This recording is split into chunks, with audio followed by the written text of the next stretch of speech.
As a soul तुम्हें किसकी शादी की जरूरत है, तुम्हें किससे कोई अपने काम करवाने की जरूरत है? एक कॉन्शियसनेस को, एक एनर्जी को तो कुछ नहीं चाहिए। लेकिन जैसे ही याद आता है, अरे मैं तो बॉडी हूँ, बॉडी कैसे चलेगी अकेले, बॉडी कैसे रहेगी अकेले, बॉडी का क्या होगा जब बूढ़ा हो जाएगा, कौन देगा इसको आगे चल के केयर, खाना पीना। तो वो बॉडी याद करते ही वो भपका माया का हमें खा लेता है। तो यह दुनिया सारी है जंगल, जंगल को जरूर आग लगेगी। तो एक है कि थॉट आया शादी करने का विदाउट एनी डर। लेकिन शादी करना या कोई भी काम करने में दो रास्ते होते हैं या दो उसके आउटलुक हैं।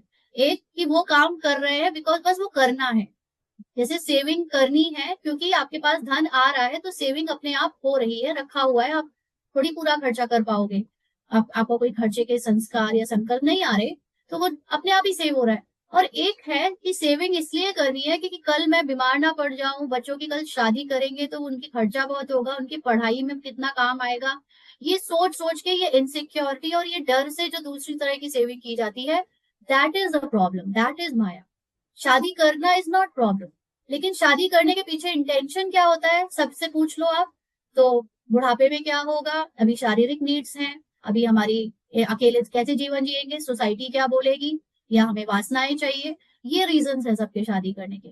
लक्ष्मी और नारायण अगर फिजिकल ह्यूमन फॉर्म होते तो उनकी शादी इसलिए कभी नहीं होती क्योंकि उनको एक दूसरे का शरीर का आकर्षण है, या उनके शरीर को टच करके वासनाएं पूरी करनी है, या उनके बुढ़ापे में नारायण उनके पैर, लक्ष्मी उनके पैर दबाएगी, या उनके खाना बना के देगी लक्ष्मी। नो, दैट स्टेज शादी करने का रीजन कभी भी ये नहीं होना चाहिए इनमें से कि एक दूसरे से कोई एक्सपेक्टेशन होगी। शादी बस होनी है तो हो गई, क्योंकि इस संसार में शिव, जिसको हम निराकार कहते हैं, वो अपनी चेतना को शक्ति के रूप में फैलाता है। तो शक्ति और शिव मिलकर संसार और वो निराकार साइलेंस मिलकर ये पूरा खेल को रचते हैं। तो इसलिए एक स्त्री और एक पुल्लिंग और स्त्री का साथ में होकर संसार को चलाने का पार्ट है। लेकिन इसका मतलब ये नहीं कि वो पार्ट को शादी करने के लिए उसके पीछे हमारी कंडीशनिंग ये हो कि हमें तुम्हें सिक्योरिटी देना, हमें गिफ्ट देना, एनिवर्सरी बर्थडे पर हमारा ख्याल रखना, या हम तुम्हारा रखेंगे, या हम तुमसे ये चीजें मांगेंगे जो आजकल कलयुग में कहते हैं ना, तो शादी क्यों की थी, संबंध नहीं बनाने थे, खाना नहीं बनाना था तो शादी क्यों की थी, तुम्हें ये आता नहीं था तो शादी क्यों की थी। अरे शादी की थी क्योंकि ड्रामा में था तो हो गई शादी, उसके पीछे कोई कारण नहीं होता।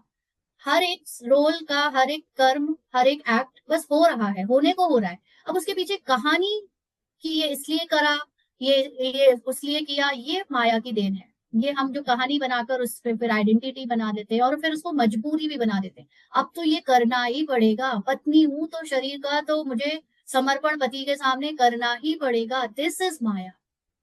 तो असली सतो प्रधान चीजें जो होती है वो बिना कंडीशनिंग की होती है। दो लोगों को स्त्री पुरुष के रूप में एक साथ रहने का पार्ट बजना है तो बच गया, इसलिए शादी के नाम पर एक चीज हो गई।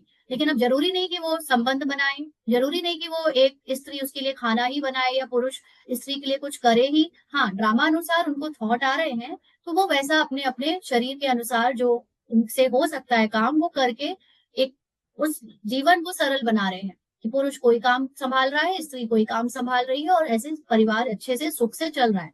लेकिन अब उसमें जब तक ये नहीं होगा, एक्सपेक्टेशंस नहीं होगी, मोह नहीं होगा, ममता नहीं होगी, डर नहीं होगा, ये डालना ये माया का भक्का है। तो तुमको ही यह मेहनत करने से बाप से वर्षा मिलेगा, तुमको ही। ये ना सोचे कि दूसरे सन्यासी आ जाए ज्ञान सुन ले, वीआईपी आ जाए ज्ञान सुन ले, कोई और कैरेक्टर आ जाए ज्ञान सुन ले, उनके कुछ भी करने से आपको वर्षा नहीं मिलेगा। हमें वर्षा सिर्फ हमारी मेहनत से, हमें सत्य में टिकने से मिलेगा। इसलिए असली सेवा बाहर कितनों को सुना दिया, कितने वीआईपी की भीड़ खड़ी कर दी, उससे नहीं है। असली सेवा अपने अंदर कितने वीआईपी के थॉट ले आए, I am very important person as a soul, उसको कितना हमने फॉर्म कर पाया विदाउट एनी बाहर की आइडेंटिटी।